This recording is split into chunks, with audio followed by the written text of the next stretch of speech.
Alright, what is up, my entertainment junkies? And, I did dumb laws in the US, so the next case is dumb laws in the UK. If you want me to go to watch videos on the dumb laws in your country, just post the country down below this video in the comments, and I will get to it when I get to it. And when I say that, it probably means soon, because I like learning about these laws, and, I do read my comments quite often, actually. Thank you, YouTube Studios, for making it easy. But let's see what are the regular things that are illegal in the UK. The United Kingdom. Once it was the greatest superpower in human history, as well as a place where you had to pay fees to have facial hair, and where handling And the country that traded worldwide spices and never decided to figure out how to use them. Bland ass food. fish suspiciously is still a criminal offense. These are regular things that are illegal in the UK. Not practicing archery. Everyone has different hobbies and interests, but up until 1960, it was actually illegal to not practice archery in England. Islam may no longer be around, but it's without a doubt one of the strangest laws ever enforced. But why was England so hell-bent on forcing all... Okay, I see this. We have military conscriptions in case of panic or all-out war. We're gonna make you learn how to use weapons. Archery is hard as hell. Well, at least whenever you first start it, and I can attest to that because I actually do it. And no, I don't use compound bows. I actually use a traditional recurve. No sights, no nothing. Yeah, that's just hard. So, instead of having to take the time to train archers during times of war, let's do it during times of peace and make everybody do it so that everybody can be conscripted into the military. All adult males to practice archery? Were they putting together the biggest Robin Hood cosplay in history? Not quite. It actually has a lot more to do with the French. Well, to be honest, with the rest of Europe. See, for a long time, England's favorite hobby in the world was to fight literally everybody. Though its feud with the French has lasted so long that this 140-so-year break in the bickering and fighting is more of a pause. In past days, few archers were as feared as English longbowmen, who combined great accuracy with incredible power. These massive bows could deliver arrows hundreds of yards, and were powerful enough to pierce even steel armor breastplates. As an added bonus, longbows were extremely cheap and quick to manufacture. While each sword or shield cost a significant sum and days of labor to make, a good longbow took a fraction of the cost and the time. That meant the English could outfit many, many longbowmen, a handy thing when you're constantly at war. Alright, anybody who has used a traditional longbow, probably, if you're using it for sport, it's probably around 10 to 20 pounds drawback.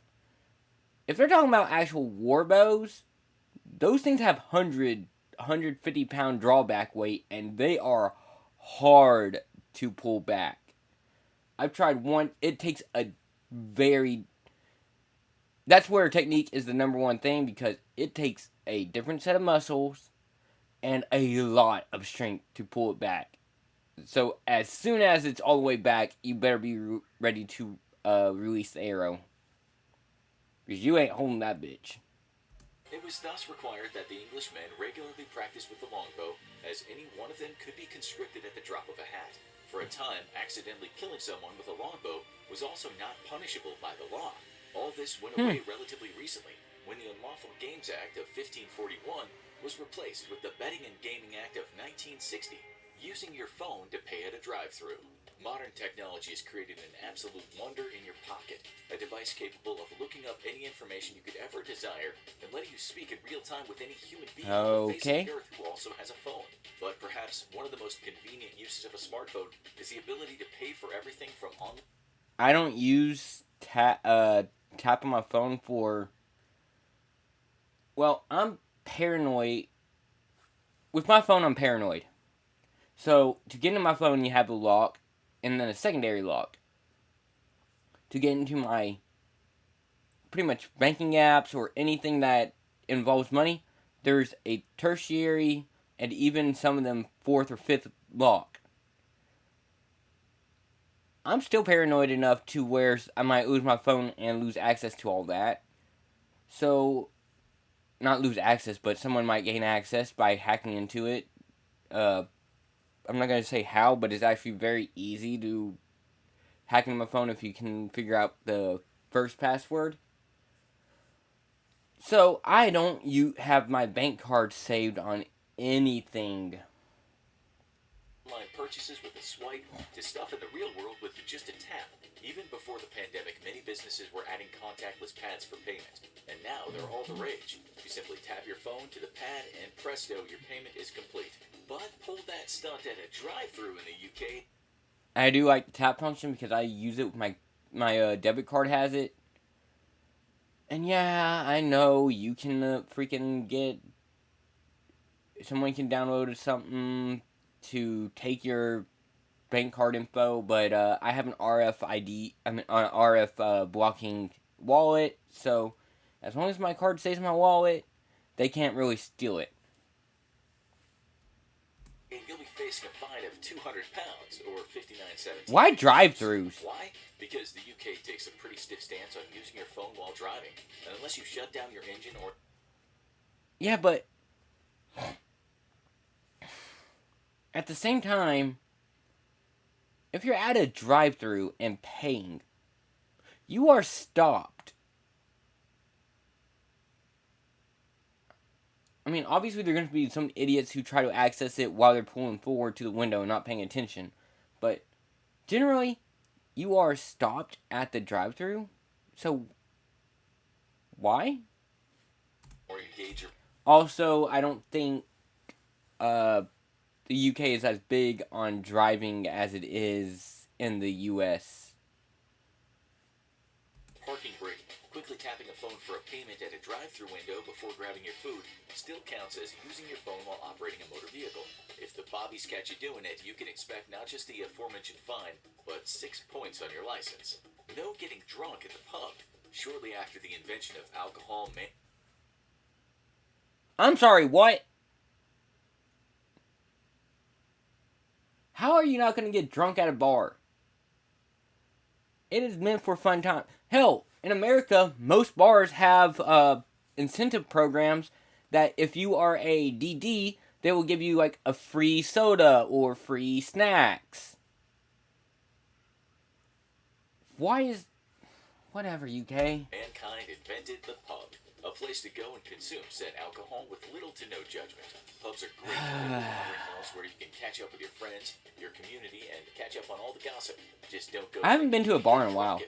Because it's 100% illegal to get drunk in England at the place designed for you to get drunk. Per the Metropolitan Act of 1839, it is illegal for the keeper of a public house to permit drunkenness on premises. So every time... And here I thought United States laws, alcohol laws were fucking stupid. In the U.S., many places have policies that forbid their bartenders or waitstaff. Okay. Yes, U.S. have a version of this. If you aren't belligerent and noticeably drunk, like, you can be noticeably drunk as long as you're not belligerent with it, they can still serve you. From serving more alcohol to someone who is clearly drunk. But the UK codified this into law with the Licensing Act of 2003. So next time you're out for a bender, make sure you keep... That's also true for a lot of states. Again, not getting into federal versus state law, the difference and stuff, but a lot of states make it a crime to, I'm not sure if it's a misdemeanor or a felony, but I know you can lose your liquor license if you continue giving people alcohol who are pretty much falling over themselves. But if they're a little bit tipsy, no, that's fair. Keep a sharp eye out for the fuzz, or you might end up getting sober inside a jail cell. Handing fish suspiciously. We've all been... I'm sorry, what? Walking down the street when suddenly you spot a guy coming your way. In his hands is a large bass, and he's holding it in a most suspicious manner. Is it a weapon of some kind? Is the fish stolen? Is it even a real fish at all? You may never find out, but make the move in England and you can rest easy that nobody will ever handle fish suspiciously around you ever again, because it's illegal. What in the world does this law refer to exactly? You'd think it might have to do with... If the wording of the law is handling fish suspiciously, then I don't agree with that because that is way too vague. They can say, oh, he was holding it by the head instead of by the gill instead of the tail, which if you fish, you hold a lot of things by the gill or inside the mouth. Oh, but most people hold it under the belly or on by the tail. So yeah, that was suspicious. Jail time. I don't agree with vague ass laws. Sushi, perhaps. After all, is there anything more suspicious than supermarket or gas station sushi? But no, this law heralds back to the Salmon Act of 1986, when Salmon attempted to overthrow the throne and take control of Britain for themselves. Well, not really. But that would at least be a good explanation for this weird law.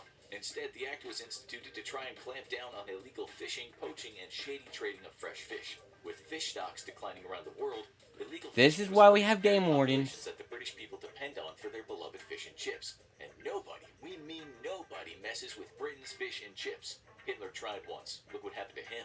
The Salmon Act of 19... I have a problem with this. If it wasn't for... Fuck, what's that guy's name? Britain pretty much fucked themselves in World War II because... I'm trying to think about his name, but there's a tank commander who pretty much himself before World War II came out with a version of the Blitzkrieg, and the German officer who initiated it pretty much copied his homework, and why did the British not know about it? Well, they pretty much rigged a war game to see if it would work so that he was doomed to fail because of pride and bullshit. But yeah, if, as much as I hate to say it, if America didn't show up or didn't send you weapons, y'all would be fucked. So y'all can't say that look what happened to Hitler. 86 punishes anyone receiving or disposing of salmon in an illegal manner, but the act has been expanded on to include other fish such as trout, eels, lampreys, and smelt. We had no idea What's smelt? lampreys were even edible, but we're fully behind any regulations that seek to protect wildlife populations from exploitation and overfishing. If you live in Britain or plan on visiting, make sure that when you buy fish at the supermarket, you don't handle it suspiciously, and you should stay on the right side of the law with this one. No police Again, it is vague. What is suspicious? or military costumes. In the US, a large network of volunteers works to identify and publicly out individuals impersonating police or military personnel. Called Stolen Valor, the effort has been highly successful in Alright, what are the legalities of stolen valor in the US? It is kind of legal. As much as it pisses me off, it is kind of legal. You can do it all you want if you're trying to do it for clout or attention, but you can't profit off of it. So, like, if you're just saying that to get a chick, bring a chick home for obvious reasons, or to make yourself look better, you can't go to jail for that. But if you're doing it to try to get donations for a cause or for yourself, to try to peddle money, to influence how money moves, yeah, that's where it becomes illegal. I'm not sure about the police officer thing. I'm pretty sure it would go the same way. Or if you're trying to use your police uniform to quote-unquote enforce law, then yeah. Find people who may have tricked even friends and family with false accounts of service, often accompanied with a hefty amount of fake military medals. However, it's not illegal to dress like a... Oh, no, there is one exception to that. I just remember this. You cannot claim to have a Medal of Honor. Just the claim of having a Medal of Honor when you don't, that can actually give you jail time. police or a military member to an extent, as long as you're not actively trying to fool people into thinking you are one. Hence why the two professions remain the costume of choice for Halloween parties and Chippendale shows. But in the UK, they take things a bit more seriously.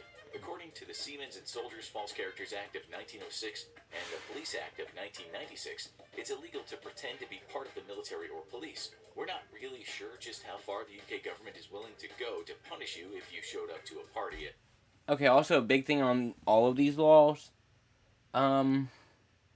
If the police don't care to enforce it, you will never get arrested for it. Like driving 4 or 5 miles over the speed limit, police don't pull you over because it's not worth it. So, as it is illegal, you're not going to get in trouble for it. As a sexy policeman, but given the punishments for handling fish suspiciously and getting drunk in a pub, we're not sure we want to push it either. Carrying a plank of wood. Maybe I'm sorry. You're helping a friend with a Huh? renovation. Maybe you're just putting up a new bookshelf. Either way, you're walking down the sidewalk with a large plank of wood when suddenly the Rozzers are slapping handcuffs on you and dragging you to jail. You just made. I have a feeling this has something to do with weapons because any kind of knife with writing on it is considered a zombie knife under their laws and is illegal.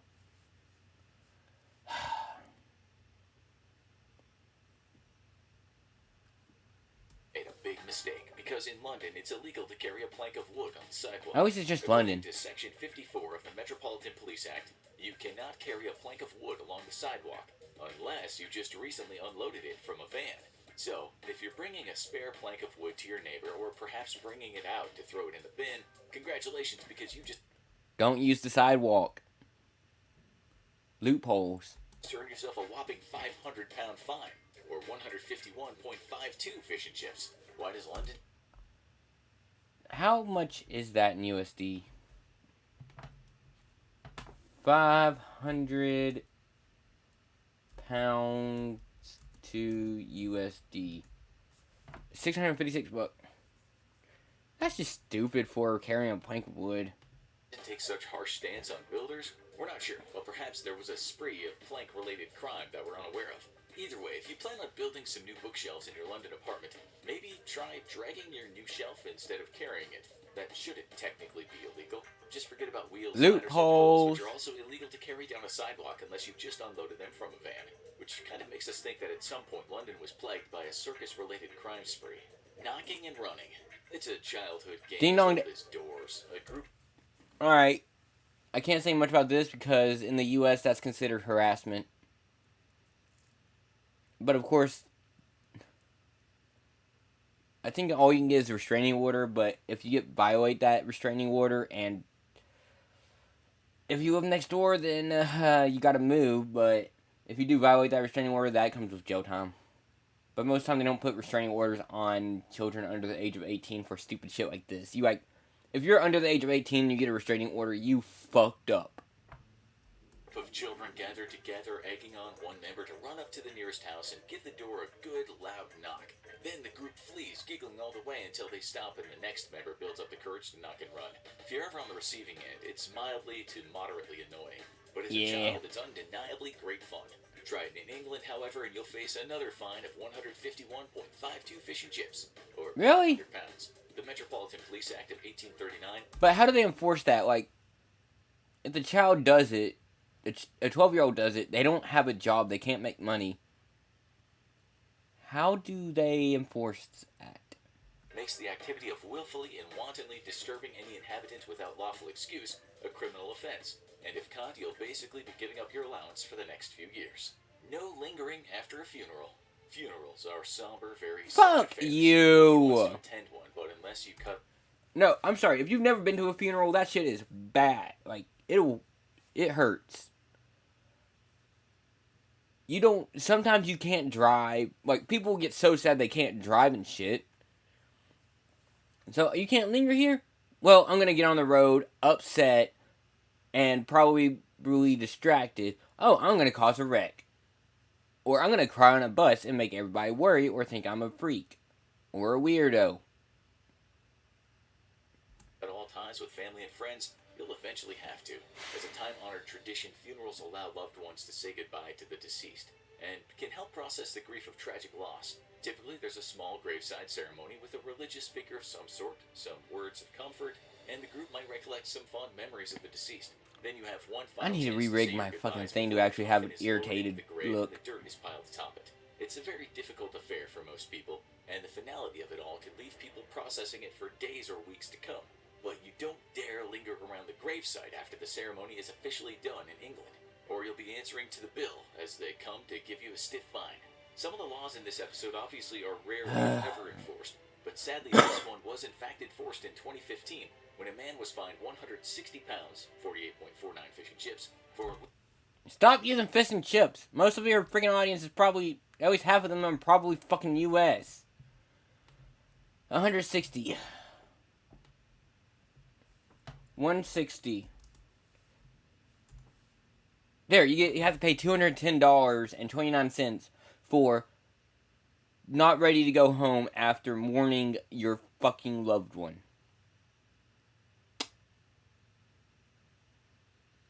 What, do they have laws against wearing skirts in public because you might get... Oh, shit. I'm gonna have to bleep that.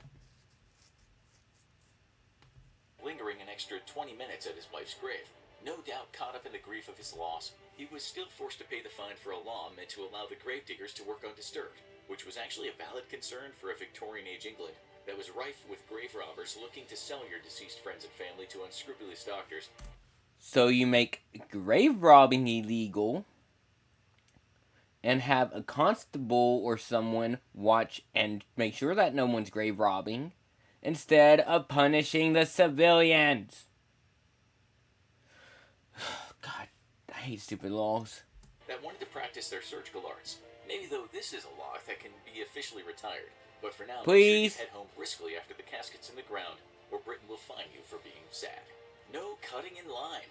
Nobody likes a line. I agree with this 100%. It's one of the first things you learn not to do in preschool. Sadly, there's still plenty of people who are fully functional adults and still think the world I don't care. around them. Entitled ass bitches need to learn their lesson. Try that in the United Kingdom of Great Britain and Northern Ireland, though, and you'll get slapped with a monstrous 1,000-pound fine. Ooh, how much is that? Probably looked at 500 enough, so...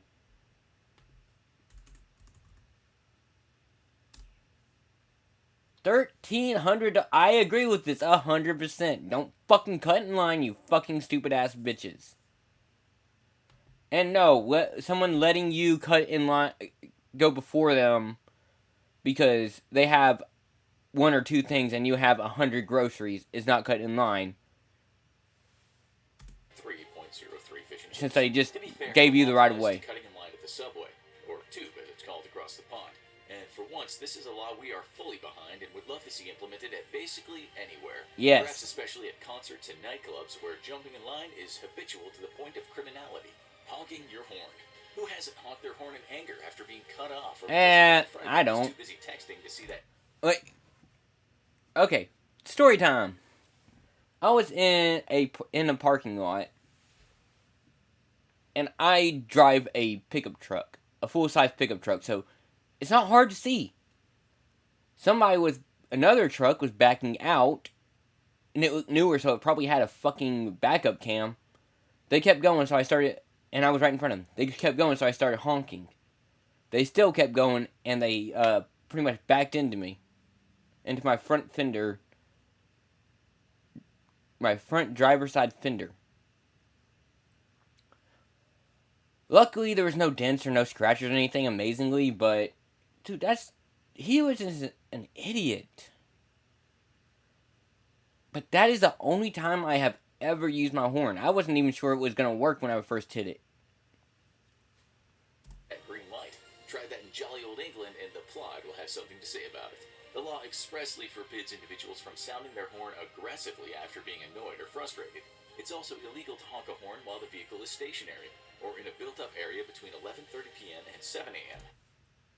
Okay, no, I also don't agree with that, because if someone's been there for like 10 seconds, and the light's been green for 10 seconds and they don't move, what are you supposed to do? Get out of your vehicle?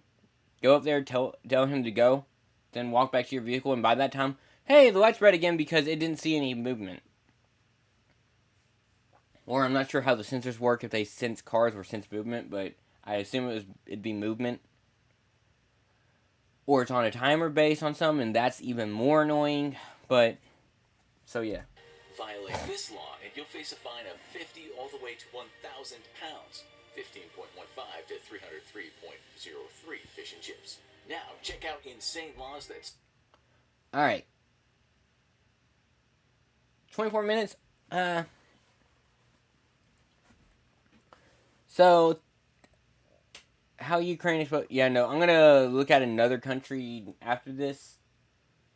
Thumbs up if you liked the video, thumbs down if you didn't, subscribe to see more, and I'll see you guys next time. Peace!